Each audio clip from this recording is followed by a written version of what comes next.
Je voulais d'abord faire une vidéo sur les addictions.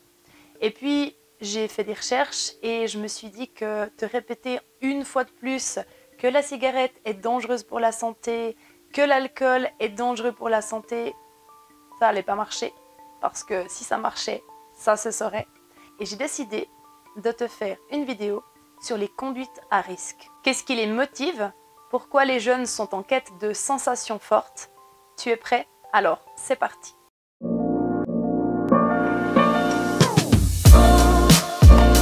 Salut à toi être fascinant qu'est l'adolescent et bienvenue dans cette nouvelle vidéo. Si tu ne me connais pas encore, je m'appelle Pauline, je suis enseignante à l'école secondaire et j'ai aussi un cabinet de développement personnel. L'adolescence, cela commence avec la puberté. Je t'en ai parlé longuement dans la vidéo qui concerne l'adolescence. Si tu ne l'as pas vu et que tu es sur YouTube, je te mets le lien juste ici. La puberté, c'est entrer dans la sexualité, découvrir son corps, se poser 36 000 questions. Suis-je normale? Quelles sont mes préférences? Qui suis-je?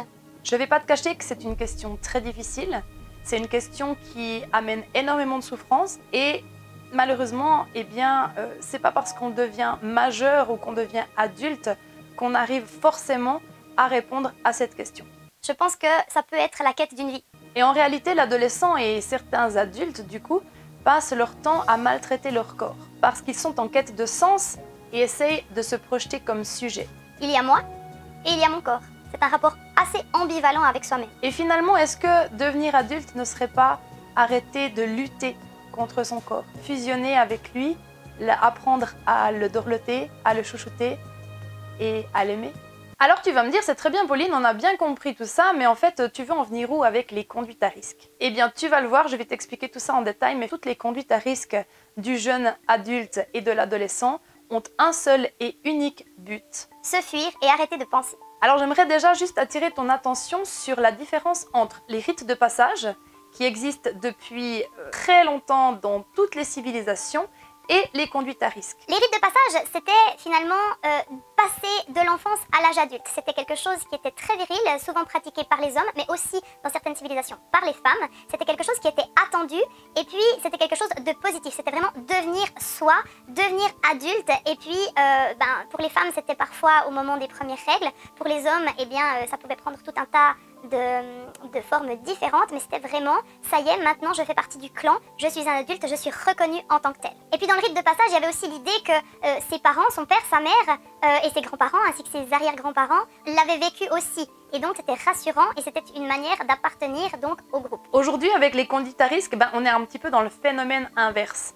Si on prend l'alcoolisation extrême dont je te parlerai tout à l'heure, le but en fait c'est de disparaître. Il n'y a même pas de plaisir en fait dans l'acte en lui-même, ce n'est pas comme justement ce rite de passage qu'on attendait avec impatience. On est fixé uniquement sur la quête, c'est-à-dire se défaire de soi, de se libérer de son identité, sans mourir momentanément, mais juste en fait pour tout oublier. On a quand même derrière cette idée de passage, mais c'est plus donner du sens, essayer de comprendre qui on est, se mettre à l'épreuve. Et tu verras que toutes les conduites à risque ont ce même objectif, c'est je suis qui, je me teste, où sont mes limites et quelle est mon identité. Alors il y a une question que je me suis posée par rapport à ces conduites à risque, c'est est-ce qu'elles sont genrées? Ça veut dire est-ce qu'il y a certaines conduites à risque qui sont spécifiquement féminines et puis certaines conduites à risque qui sont masculines.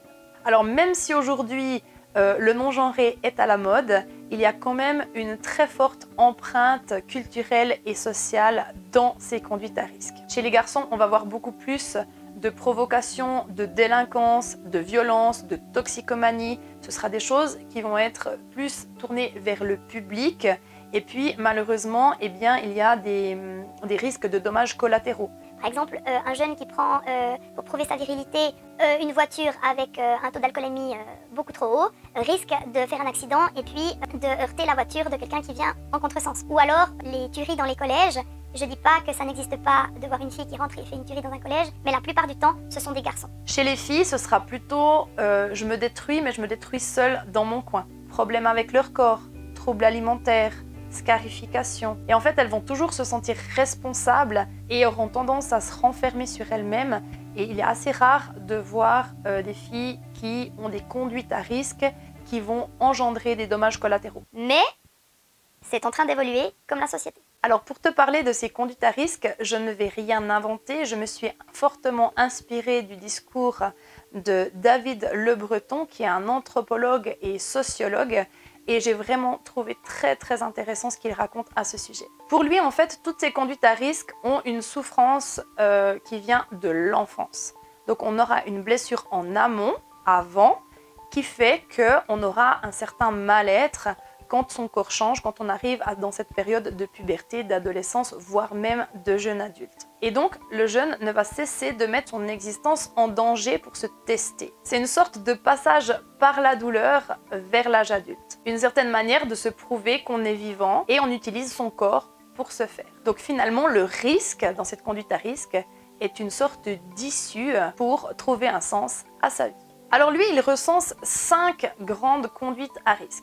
La première, c'est ce qu'il appelle les défis, les jeux face à la mort. Par exemple, prendre la voiture en état d'ébriété, boire à perdre connaissance, pratiquer un sport extrême ou toute autre forme de mise en danger de sa propre existence. Et ce qui est intéressant, c'est que finalement, le fait de survivre à une expérience dangereuse, quand on met sa vie en jeu, eh bien, ça donne une sorte de légitimité. Parce qu'en réalité, on a regardé la mort en face et on a gagné.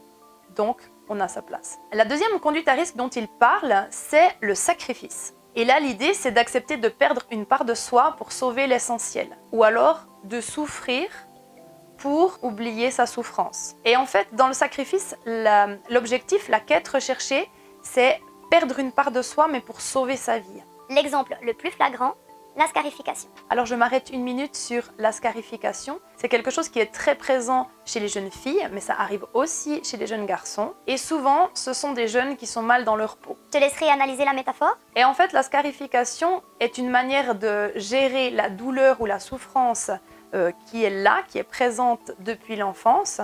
Et c'est une manière d'évacuer cette accumulation de souffrance. En quelque sorte, en se scarifiant, on revient dans son propre corps. Et avec la douleur de la scarification, qui est un acte que l'on contrôle, eh bien, on reprend finalement la main sur cette douleur qui, elle, parfois, est absolument incontrôlable. La troisième conduite à risque dont il parle, il l'appelle la blancheur. Et là, je t'en ai parlé tout à l'heure, c'est vraiment l'idée de s'effacer, de perdre momentanément son identité. Et donc le meilleur exemple, c'est toute alcoolisation extrême qu'on appelle les binge drinking. Lorsqu'on est fortement alcoolisé, eh bien déjà on est désinhibé, mais en plus on est délivré de soi. C'est comme si on avait mis un masque en quelque sorte, et puis momentanément, eh bien on n'a plus besoin de se prendre la tête sur qui l'on est, ou qu'est-ce que l'on fait, ou où on va, et toutes ces questions qui des fois plombent. Avec une biture express, tout est oublié, en tout cas momentanément jusqu'au lendemain. Dans ce genre de procédé, il y a vraiment une méconnaissance du danger. J'ai dit que je ne parlais pas des risques de l'alcoolisation extrême, mais n'oublions pas qu'il y a quand même des jeunes qui ne se réveillent pas d'un coma éthylique. Un autre exemple qu'il cite en parlant de la blancheur, c'est aussi la multiplication des pseudos qu'on peut avoir sur les réseaux sociaux. Finalement, on n'est pas une personne, mais on a une multitude d'identités, une multitude de facettes, et c'est encore une fois une manière de perdre son identité et de disparaître. La quatrième conduite à risque dont il parle, c'est tout ce qui concerne les dépendances et les addictions. Et en fait, pour lui, le fait d'être dépendant à quelque chose, c'est une manière de se simplifier l'existence. On ne pense plus à rien, la seule chose à laquelle on pense, c'est à sa substance, à son produit, à sa dépendance. Donc c'est une manière de se faciliter la vie, parce que comme ça, on est focalisé sur quelque chose de bien concret, et puis on est quitte de penser à tout le reste. Et puis en faisant mes recherches, je suis tombée sur quelque chose qui m'a vraiment surprise et que j'aimerais te partager, c'est le tatouage et le piercing. Toujours selon David Le Breton, le tatouage, c'est une sorte de scarification, mais encore plus intéressant que ça, c'est une manière de se réapproprier son corps. C'est une manière de s'autonomiser. Ça veut dire que le corps que j'ai n'est plus celui qui a été fabriqué par mes parents, mais c'est bien celui que je me suis fabriqué, ou en tout cas que j'ai décoré moi-même. Et au niveau du piercing, il parle notamment du piercing au nombril, qui est quand même très symbolique finalement, puisque c'est là qu'on a le cordon ombilical, ou le piercing de la langue, c'est par là qu'on s'alimente et aussi qu'on parle.